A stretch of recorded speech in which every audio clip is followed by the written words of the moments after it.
Well, can you tell? I've been practicing. Yeah, who am I kidding? Wasn't me playing. You'll find this carillon in a city that also has canals, culture, and plenty of chocolate. Welcome to Birmingham.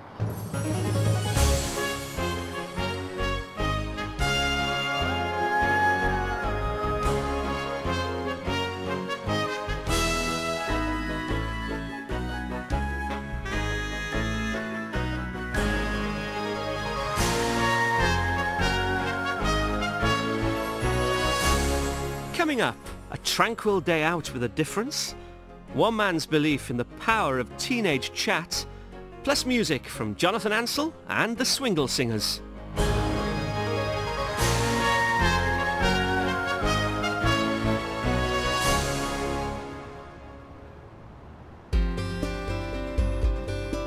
Back in 1086, you could have bought the hamlet of Birmingham for just 20 shillings. These days, it's worth slightly more than that, and it's now the second biggest city in the United Kingdom. James Watt perfected the steam engine here, which, along with a massive system of canals, allowed the people of Birmingham to become world-class manufacturers of cars, jewellery, and yes, chocolates. George and Richard Cadbury started making chocolate back in 1861, although at the time chocolate was considered to be an aphrodisiac, so not really suitable for a lady's diet. The brothers started making the hot chocolate drink here in Bourneville because, as Quakers, they didn't drink alcohol. Cheers. Ham means home, and Birmingham is home to 2 football teams and the highest score ever made by a batsman. That's 501, not out, Brian Lara. Birmingham's motto is forward, and it's always been a city of invention. The Mini, celluloid, X-ray, and the Balti all started here. Thank you. Our music comes from the heart of Birmingham city centre, in the stunning town hall. We're ready to sing some traditional favourites, ably accompanied by Birmingham City organist Thomas Trotter, Jaguar Brass Band and conductor Paul Leddington Wright.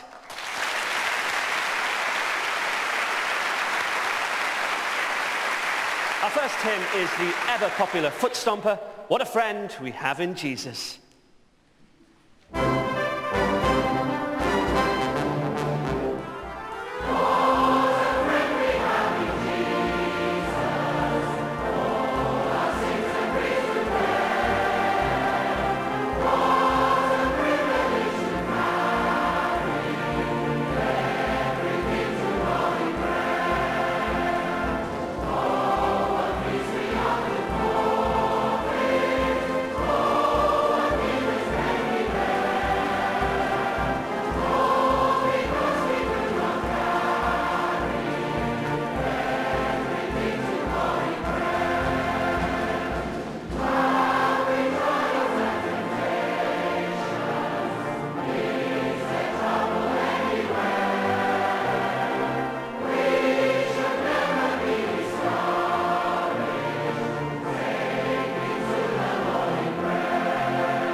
Although Birmingham city centre has changed in character over the years, there still remains an impressive reminder of its industrial past and a more sedate way of life.